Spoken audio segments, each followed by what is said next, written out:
Christ would wear cowboy boots, Christ would have sex, Christ would eat pizza and cut blackjack decks. Joseph, Arthur, thank you for coming all the way to Liechtenstein and stopping off on your European tour here to give us a very special treat.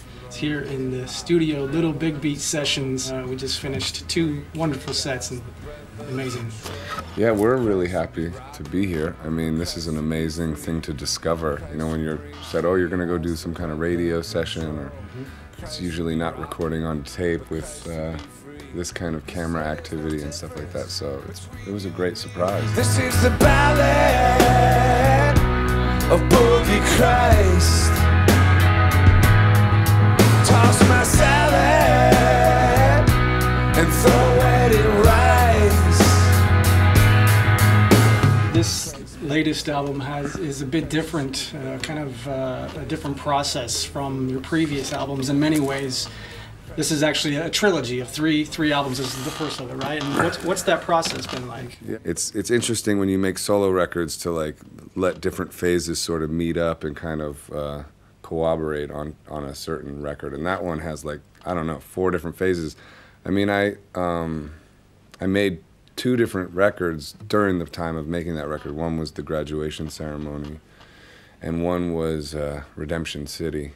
That's also kind of a word-oriented record. This one all came from the words, which is different. This one, the words were first. Lost of my struggle, broke every rule to become a monster in the coat of a fool, trying to find diamonds in a world of mud. What else could we want for but the currency of love, the currency of love, the currency of love, the currency of love. Besides your solo albums, I mean, you're also in the supergroups. Yeah. Random, Fistful of Mercy. Yeah.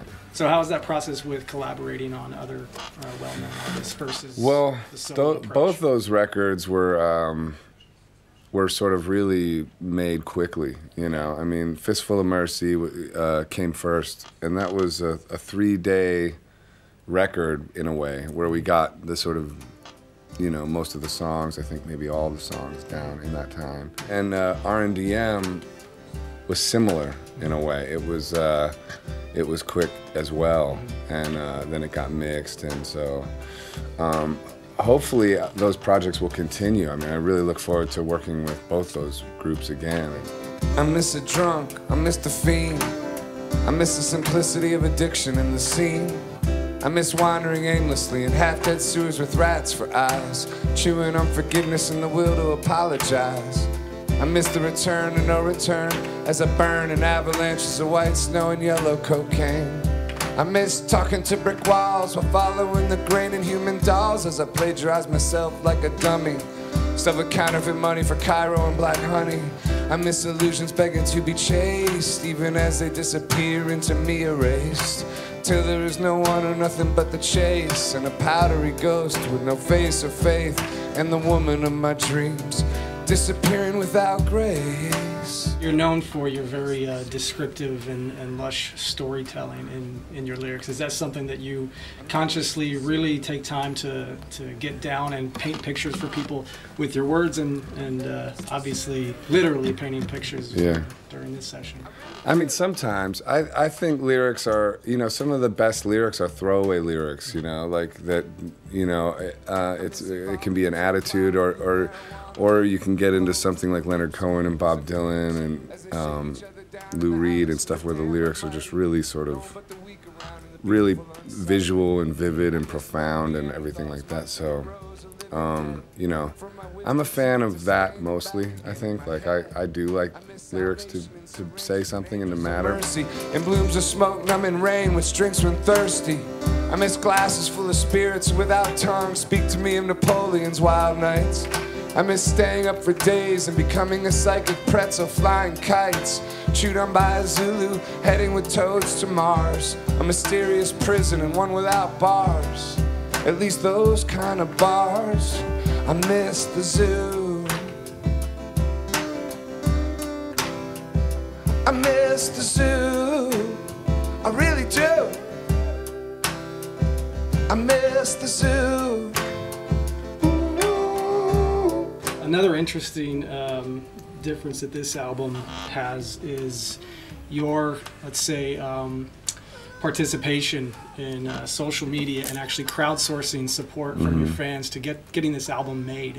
What's your take on that entire process? You know, the internet is, I think, our main vehicle of communicating with each other now in that way. So it was also a promotion tool. Like it let your fan base know that you were putting out a record, that this was kind of a special event, you know. And plus, through Pledge, we launched a book of poetry, a live DVD, other things, a live album. I mean, to give people incentives and stuff like that, that you have to, it's a real creative thing in and of itself, and it's a lot of work.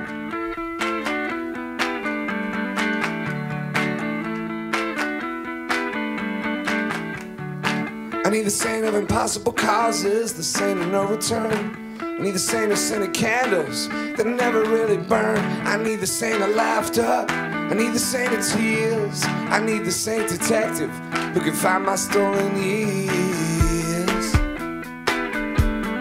Well, there were some nice moments here in the studio today, actually, where even just the simplest involving the fans and the percussive, you know, hand clapping, you know, you can really get a sense that people like to be a part of the process of the music itself and being capturing that moment. As cheesy as "Hey, everybody sing it with us" it's important. You know, it's just and it's not cheesy really, but you know, sometimes it can feel like everybody, you know. But you know, sometimes I throw that out there because it's like, you know, people do want to sing with you. They want to be a part of it. I need the saint of music, need the saint of love. Only they can save me, reaching out for you. I need the saint of music, need the saint of love. Well, on that note, I think you've got everybody now in anticipation of the third album. Yeah, and, well, we hope you come back to Europe and to the studios here, and we'd be happy to have you back on another session. Hey, I would love that. Thanks a lot for coming all this way. Yeah, thanks so much. Appreciate it. Can I play one song for you? Absolutely. Yeah? Let's do it. Just a little acoustic thing. Here we go. You never knew your way back home. You lost yourself and began to drown inside a cage. With photographs and lights of glass, memories of when your style was all the rage. Working in the diamond mines. I feel like this is the kickoff of a busier time in my life of touring, and you know, I really feel like I'm doing my job on Earth when I'm touring. You know, as much as it can be grueling sometimes or hard work, there's this kind of spirit I feel when I'm doing it that feels like you're on your path. You know, so to me that's like inspiring. Oh, you're gone and disappear. Get yourself away from here. It's over now.